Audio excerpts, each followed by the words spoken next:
Ren, pegangkan dua Bu. Mana ini dia? Ini Bu. Itu.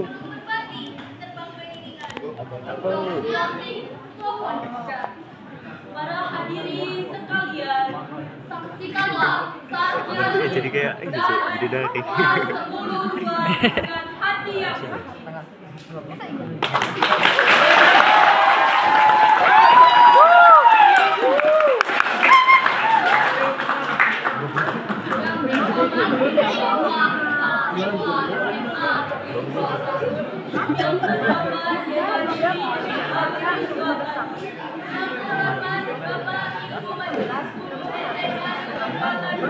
Serta teman-teman seperjuangan yang kami sayang.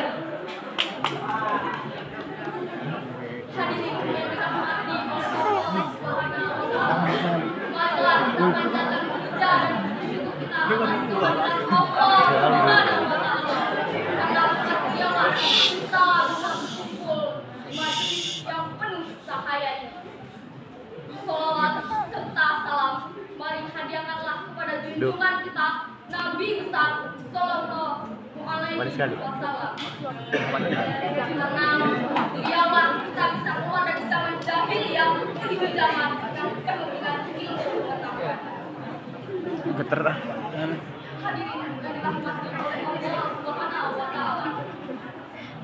Kelahiran Nabi Muhammad Sallallahu Alaihi Wasallam atau yang kita kenal dengan Maulid Nabi bukanlah tanda seorang bayi yang lahir di dunia, tapi permulaan timbulnya cahaya menerangi alam semesta. Manjin goyang man.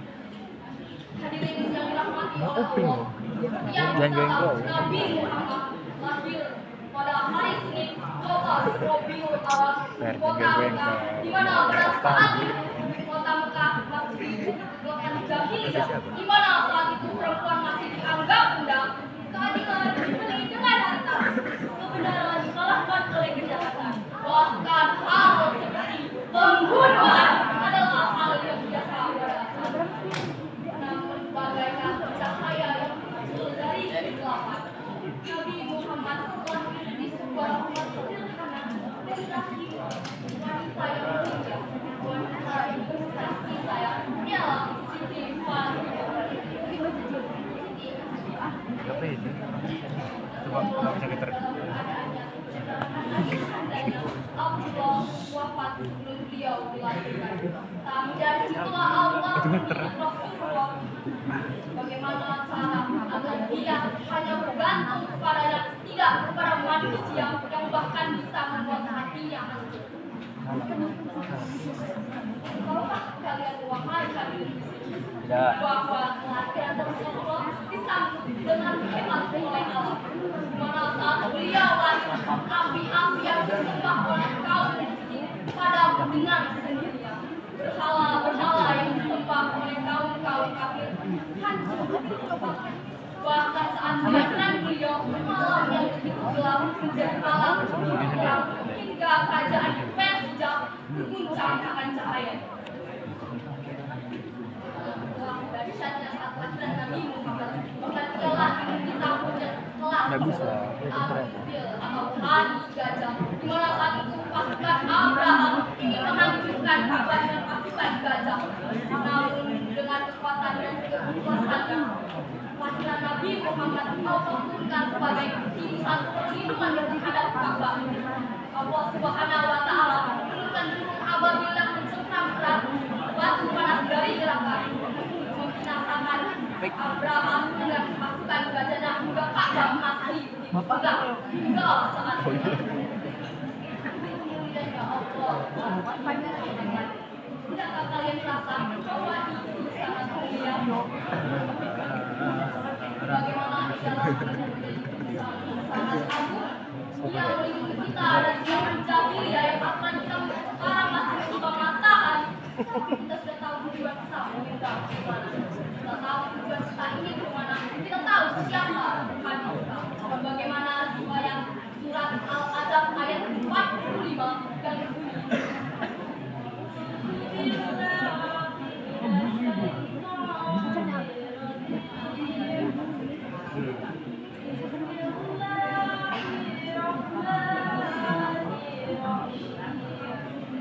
Mundur sih.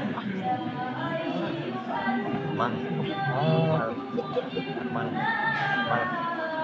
Man. Panggil dulu.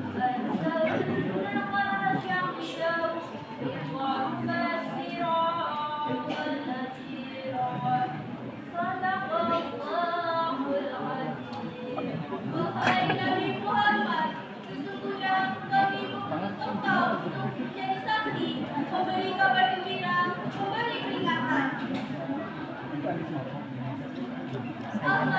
Rasulullah adalah cerminan Al-Quran.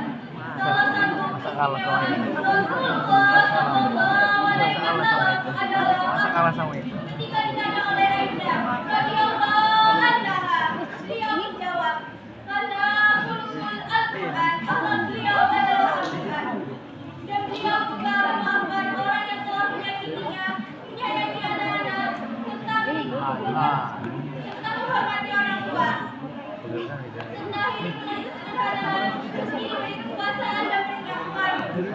Mari kita bayangkan, ketika Rasulullah dilempari batu oleh musuh, beliau tidak membalas dengan kemarahan, melainkan saat malaikat menawarkan waktu untuk membalasnya, Rasul hanya berkata, semoga keturunan mereka akan segera berubah. Dan itulah tanda cinta, kesabaran, dan kasih sayang beliau kepada umat manusia. Kalian menangkap apa yang diinginkan oleh Aisyah?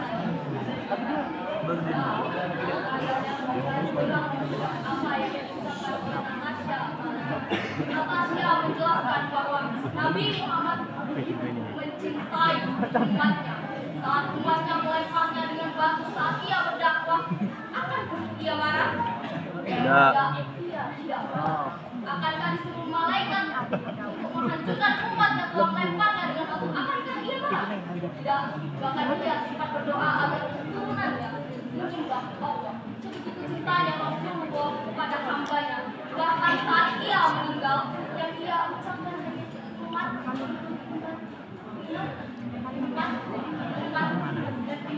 Akankah kalian saat itulah penafsir terakhir? Akankah kalian mendengar Rasulullah?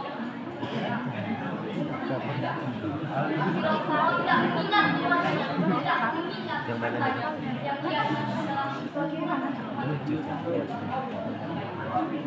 cintanya Rasulullah kepada kita.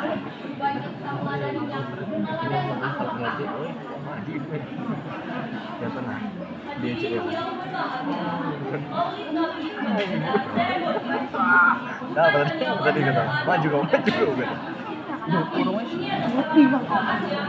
Kita merenungkan apakah kita sudah meneladani kisah-kisah Nabi besar baginda Rasulullah dalam kehidupan sehari-hari?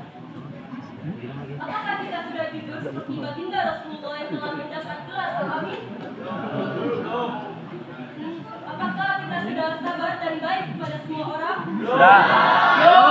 Tidak melaksanakan perintah-perintah beliau.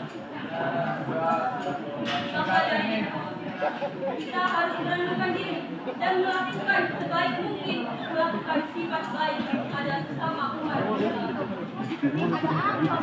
Al-Bukhari dan Muslim. Bisa. Kayak bisa lu itu.